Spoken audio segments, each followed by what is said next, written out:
Hello everyone, welcome to my channel. तो आज हम जो टॉपिक पढ़ने वाले हैं वो है एंटीबायोटिक्स, और ये एमएससी लेवल का टॉपिक्स है। हम थर्ड फोर्थ सेम में इसको पढ़ते हैं मेडिसिनल के अंदर। तो आज हम वही देखेंगे। ये जनरली 2 मार्क्स और 3 मार्क्स से पूछा जाता है। तो हमारा जो एंटीबायोटिक्स है उसका हम अभी पॉइंट टू पॉइंट डिस्कस करेंगे। तो सबसे मेरा ये एमएससी में फोर्थ सेम में था, तो मैं अपना नोट शेयर कर रही हूँ, उसको एक्सप्लेन कर रही हूँ। इसको मैं पॉइंट टू पॉइंट डिस्कस करूँगी। ये जनरली 2 और 3 मार्क्स से पूछे जाते हैं। तो आज हम देखते हैं इसको पॉइंट टू पॉइंट कैसे पढ़ सकते हैं, पॉइंट टू पॉइंट कैसे लिख सकते हैं एग्ज़ाम में। ठीक है, तो हम सबसे पहले फर्स्ट पॉइंट देखते हैं। Term antibiotics put forward by Vuillemin in 1889। ठीक है, इसका मतलब ये कि जो एंटीबायोटिक्स टर्म है उसको सबसे पहले किसने दिया था? विलियमन ने 1889 में। It is derive from antibiosis. ठीक है, इसका मतलब ये है कि सबसे पहले ये किससे डिराइव होता है? ये एंटीबायोटिक जो टर्म है हमारा, वो हमारा एंटीबायोसिस से डिराइव्ड हुआ है। ठीक है, सेकेंड पॉइंट ये बोल सकते हैं, हम लोग ये लिख सकते हैं कि जो सेल्मन वैक्समैन है वो हमारा फादर ऑफ एंटीबायोटिक्स के नाम से जाना जाता है। सेल्मन वैक्समैन एक पर्सन है जो कि एंटीबायोटिक्स को सर्च किया था। तो इसको बोल सकते हैं कि सेल्मन वैक्समैन है जो वो क्या है, फादर ऑफ एंटीबायोटिक्स है। ठीक है, ऐसे हम इसको थोड़ा एट्रैक्टिव बनाने के लिए लिख सकते हैं जिससे। ठीक है, नेक्स्ट पॉइंट हम लोग देखते हैं। ठीक है, अब इतनी बात तो समझ में आ गई कि हमारा जो एंटीबायोटिक टर्म जो है वो किसने दिया था? विलियमन ने दिया था 1889 में। ठीक है, और ये भी हमने बता दिया कि इसको किससे डिराइव किया गया है? एंटीबायोसिस के टर्म, एंटीबायोटिक्स टर्म है, इससे हमारा जो एंटीबायोटिक टर्म बना हुआ है। ठीक है, हमने ये भी बता दिया कि सेल्मन वैक्समैन जो है वो फादर ऑफ एंटीबायोटिक्स है। इसके बाद मैं आपको एक जनरल बताना चाहती हूँ कि एंटीबायोटिक्स एक्चुअल में होता क्या है। ठीक है, तो हमारा जो एंटीबायोटिक्स है ये हमारा 2 वर्ड से मिलकर बना हुआ है। ठीक है, पहला वर्ड है हमारा एंटी, सेकेंड वर्ड है हमारा बायोटिक। ठीक है, एंटी मतलब होता है हमारा अपोज और अगेंस्ट। ठीक है, बायोटिक मतलब होता है हमारा माइक्रो ऑर्गेनिज्म। अब ये माइक्रो ऑर्गेनिज्म क्या होगा? जनरली मेनली होता है ये हमारा बैक्टीरिया। ठीक है, बैक्टीरिया क्या है? एक लाइफ है। ठीक है, तो एंटीबायोटिक जो टर्म है, ठीक है, ये क्या करता है? ठीक है, दो वर्ड से मिलकर बना होता है, एक एंटी हो गया, एक बायोटिक। ठीक है, मतलब एंटीबायोटिक एक ऐसा टर्म है, एक ऐसा कंपाउंड है, एक ऐसा केमिकल कंपाउंड है जो कि क्या करता है? माइक्रो ऑर्गेनिज्म के अगेंस्ट वर्क करता है। ठीक है, मतलब माइक्रो ऑर्गेनिज्म को डिफीट करने का काम करता है, वो हमारा एंटीबायोटिक कहलाता है। ठीक है, अब यहाँ पर मैं एक चीज़ और बताना चाहती हूँ कि एंटीबायोटिक जो होता है ये खुद में एक माइक्रो ऑर्गेनिज्म होता है। ठीक है, खुद में एक माइक्रो ऑर्गेनिज्म होता है जो कि केमिकल कंपाउंड रिलीज़ करता है दूसरे माइक्रो ऑर्गेनिज्म को डिफीट करने के लिए और डिस्ट्रॉय करने के लिए। ये हमारा एंटीबायोटिक कहलाता है। ठीक है, अब देखते हैं नेक्स्ट पॉइंट, माइक्रोबियल मेटाबोलाइट्स। ठीक है, बताई थी कि एंटीबायोटिक जो है वो एक क्या है? माइक्रोबियल, माइक्रोब्स है। ठीक है, microbial metabolites which in high dilutions में inhibit the growth of micro organism. मतलब कि माइक्रो ऑर्गेनिज्म ये ऐसा माइक्रो ऑर्गेनिज्म जो कि हाई डाइल्यूशंस में दूसरे माइक्रो ऑर्गेनिज्म की ग्रोथ को इनहिबिट करने के लिए कैपेबल होता है, वो हमारा क्या कहलाता है?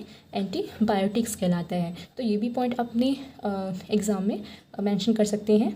ठीक है, अब जनरली हम लोग इसका डेफिनेशन फाइंड करते हैं कि डेफिनेशन हम क्या लिख सकते हैं। तो इसके लिए भी एक पॉइंट मैंने बनाया है। डेफिनेशन में हम लोग बोल सकते हैं एन एंटीबायोटिक और एन एंटीबायोटिक सब्सटेंस।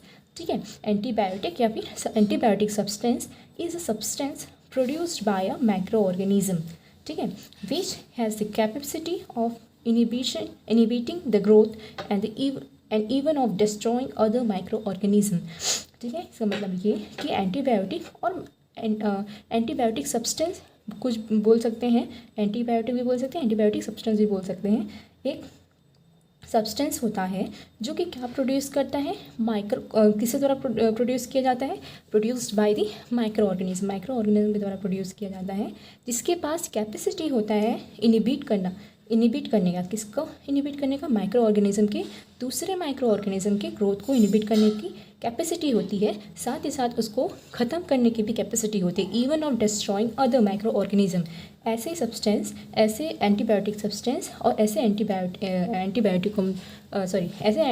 सब्सटेंस को हम लोग क्या बोल सकते हैं, एंटीबायोटिक। ओके, नेक्स्ट पॉइंट हम लोग क्या बोल सकते हैं, it required in small concentration to inhibit the life process of micro organism. ठीक है, अदर माइक्रो ऑर्गेनिज्म, यहाँ पर अदर लिख सकते हैं। ठीक है, ये स्मॉल क्वांटिटी में, स्मॉल कंसनट्रेशंस में रिक्वायर होता है दूसरे माइक्रो ऑर्गेनिज्म के लाइफ प्रोसेस को इनहिबिट करने के लिए। स्मॉल कंसनट्रेशन ही इसका, एंटीबायोटिक का स्मॉल कंसनट्रेशन ही दूसरे माइक्रो ऑर्गेनिज्म को ख़त्म करने के लिए कैपेबल होता है। ठीक है, ये बताया जा रहा है, इवन स्मॉल कंसनट्रेशन में भी ये दूसरे माइक्रो ऑर्गेनिज्म को ख़त्म कर सकता है। ठीक है, ये हमारा नेक्स्ट पॉइंट आप मेंशन कर सकते हैं। चौथा, फिर और क्या बोल सकते हैं, कितना हो गया, 1 2 3 4 5 पॉइंट हो गया। 6 पॉइंट देखते हैं, it is also known as chemotherapeutic agent भी इसे कहा जाता है। ठीक है, प्रोडक्ट ऑफ मेटाबॉलिज्म होता है, मतलब माइक्रो ऑर्गेनिज्म भी अपना सब्सटेंस छोड़ता है, सब्सटेंस रिलीज करता है। ठीक है, तो उसको बोल सकते हैं प्रोडक्ट ऑफ मेटाबॉलिज्म। ठीक है, नेक्स्ट पॉइंट है हमारा, इट इज़ एंटागोनाइज, विरोध करना, मतलब एंटागोनाइज मतलब विरोध करना। ठीक है, तो it is antagonise the growth और द सर्वाइवल ऑफ वन और मोर स्पीसीज ऑफ माइक्रो ऑर्गेनिज्म, मतलब कि माइक्रो ऑर्गेनिज्म हमारा अलग अलग स्पीसीज़ के होते हैं। ठीक है, तो ये एक या एक से ज़्यादा माइक्रो ऑर्गेनिज्म की स्पीसीज़ को के ग्रोथ को एंटागोनाइज करता है, मतलब कि विरोध करता है। ठीक है, उसको डिस्ट्रॉय करता है। ठीक है, नेक्स्ट पॉइंट हम लिख सकते हैं, it does not show toxicity और side effect by the use of it in low concentration, मतलब कि अगर इसको लो कंसनट्रेशन में लिया जाता है तो कोई भी टॉक्सिसिटी शो नहीं करते। अगर हाई कंसनट्रेशन में लिया जाता है तो ये कुछ साइड इफ़ेक्ट शो कर सकते हैं, लेकिन अगर हम लो कंसनट्रेशन में लेते हैं तो कोई भी साइड इफ़ेक्ट हमारा ये जो एंटीबायोटिक्स है वो शो नहीं करता है। ठीक है, नेक्स्ट पॉइंट लिख सकते हैं, it is work against pathogenic effect. इसको वर्क कर लेते हैं, it is work against pathogenic effect, pathogenic effect के अगेंस्ट भी वर्क करता है। ठीक है, ये सफिशिएंटली स्टेबल होते हैं, अतः इसे आइसोलेट कर सकते हैं। ठीक है, ये क्या होता है, स्टेबल होते हैं। ठीक है, ये क्या होता है, स्टेबल होते हैं, जिससे इसलिए इसको हम लोग क्या कर सकते हैं, आइसोलेट भी किया जा सकते हैं डोसेज के फॉर्म में और डोसेज के सूटेबल फॉर्म में स्टोर कर सकते हैं। ठीक है, आइसोलेट इसको निकाल सकते हैं, ठीक है, इसको आइसोलेट कर सकते हैं और इसको डोसेज के फॉर्म में स्टोर भी किया जा सकता है। और ये जो हमारा डोसेज के फॉर्म में स्टोर होगा, डोसेज के फॉर्म में हम लोग स्टोर कर सकते हैं। ठीक है, और ये जो हमारा एंटीबायोटिक्स होगा वो रेडिली एब्जॉर्ब हो सकता है, जिससे हमारा जो एंटीबायोटिक्स है वो बहुत जल्दी एब्जॉर्ब हो सकता है। ठीक है, तो ये पॉइंट भी आप मेंशन कर सकते हैं। Antibiotics is completely eliminate from the body when it's administration is stop. ठीक है, अब जब इसका काम पूरा बॉडी में ख़त्म हो जाएगा, मतलब कि जिसको जो वर्क है, जिसको अदर माइक्रो ऑर्गेनिज्म को मारने का जो काम है, ठीक है, उसको डिफीट करने का जो काम है, अगर वो ख़त्म हो जाता है उसके बाद में ये जो होता है ना एंटीबायोटिक्स, वो बॉडी से इजली एलिमिनेट हो जाता है।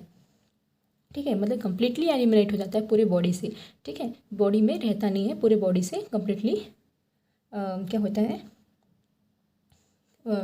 एलिमिनेट हो जाता है। Antibiotics is completely eliminate from the body when it's administration मतलब लेना इज स्टॉप। जब उसका ख़त्म लेना बंद हो जाएगा तो ये पूरी बॉडी से कम्प्लीटली निकल जाता है। ठीक है, इसको भी आप पॉइंट मेंशन कर सकते हैं, ये पॉइंट भी आप मेंशन कर सकते हैं।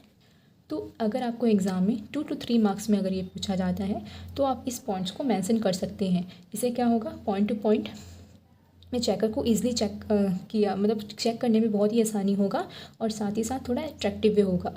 ठीक है, तो आप जैसे मैंने यहाँ पर ब्लैक पॉइंट पेन से जो मेन वर्ड है उसको डिस्क्राइब किया है, आप भी ऐसे कर सकते हैं। जैसे इससे अगर चेकर को पूरा पढ़ना भी ना पड़े तो ये पॉइंट पर देख कर वो समझ सकता है कि हाँ तुमने सही लिखा है। ठीक है, तो ऐसे अट्रैक्टिव बना के अगर आप एग्ज़ाम में लिखते हैं तो 2 to 3 मार्क्स आपको फुल मार्क्स मिलेंगे। ठीक है, तो अगर आपको ऐसे और भी टॉपिक्स के बारे में समझना है तो मुझे कमेंट बॉक्स में ज़रूर बताइएगा। और thank you for watching this video. Please like share and subscribe to our channel. Thank you.